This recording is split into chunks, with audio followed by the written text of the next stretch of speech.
জয় জগৎবন্ধু হরি, জয় শ্রী গুরুদেব, জয় শ্রী ভক্তবৃন্দা। আজকের বক্তব্য হলো গুরুর কাজ কি, গুরুবরণের প্রয়োজনীয়তা কি। গুরু হলো এমন এক ব্যক্তিত্ব, এমন এক ব্যক্তি যিনি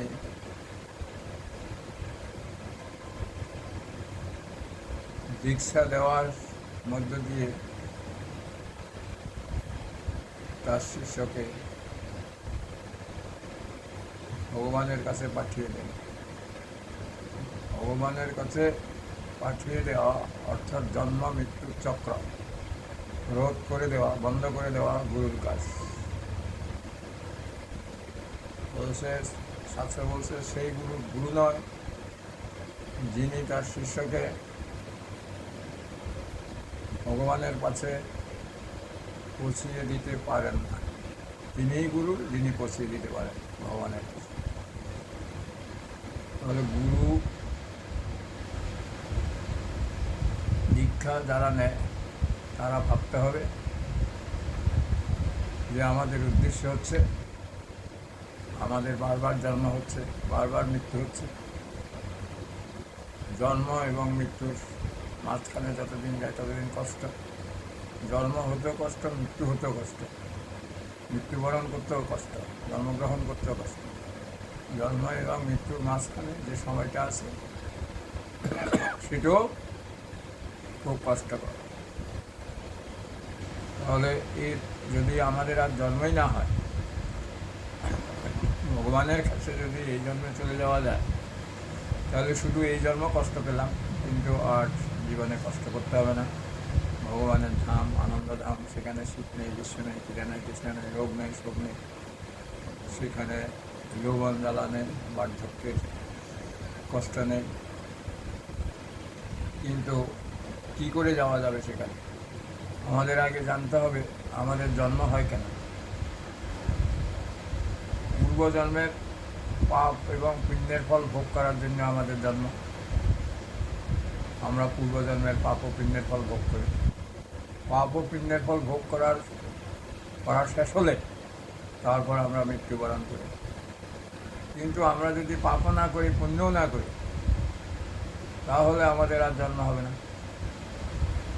পাপ এবং পুণ্য যদি না করি, তাহলে আমাদের পাপ পুণ্য আমরা করি কেন? কর্ম করলে সেটা হয় পাপের, না হয় পুণ্যের, না হয় পাপ পুণ্য মিশ্রিত। তাহলে কাজটা করতেই হবে। কিন্তু কাজটা তিন প্রকার: শারীরিক কাজ, মানসিক কাজ, আত্মিক কাজ। তাহলে শারীরিক কাজ, আমি যে কথা বলছি সেটা শারীরিক কাজ, আমি যে ভাবছি সেটা মানসিক কাজ, আর আমি ভালোবেসে যদি হৃদয়ে পুড়ে রাখি কারো কথা, কাউকে, তাহলে সেটা হলো আত্মিক কাজ। তাহলে দেখা যাচ্ছে আমাদের কি কাজ? আমাদের তো ভগবান তো সব করায় আমাদের। গীতার 11 অধ্যায়ে 33 নম্বর শ্লোকে বললে নিমিত্ত মাত্রম ভব সব্যসাচী। আমরা সবাই নিমিত্ত মাত্র, ভগবান যা করায় তাই করি। এই ভাবনা যদি আমরা ভাবি, তাহলে আমাদের জন্ম হবে না, মৃত্যু হবে না, কারণ পাপও থাকবে না, পুণ্যও থাকবে না। অর্থাৎ আমি যখন কর্তা সাজি তখন আমার কর্মের ফল আছে, আর যখন ভগবানকে কর্তা বানাই তখন আর পাপ আর পুণ্য থাকে না। সুতরাং এই একটা জিনিসের উপরেই তো আমাদের জন্ম মৃত্যু রোধ হয়ে যায়। শুধু আমরা কি ভাববো যে আমরা করি, জগতের লোক করে, সেটা ভাববো? না আমরা আমাদেরকে দিয়ে ভগবান করায়, জগতের সমস্ত লোককে দিয়ে ভগবান করায়, এই জগতে কেউ কর্তা না, একমাত্র ভগবানই কর্তা। এটা ভাবলেই আমাদের পাপ পুণ্য থাকে না, আর জন্ম হয় না। তাহলে গুরুর কাজ হচ্ছে তাই, যে আমাদের ভাবানো যে আমরা যে কিছুই করি না, আমাদেরকে দিয়ে ভগবান করায়।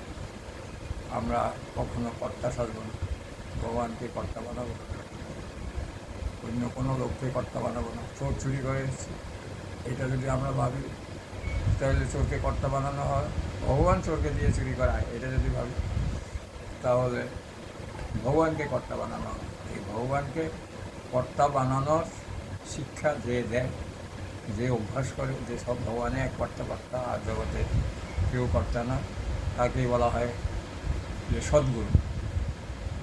তিনি একমাত্র পারেন এই জগতে তার শিষ্যদেরকে ভগবানের কাছে পৌঁছিয়ে দিতে।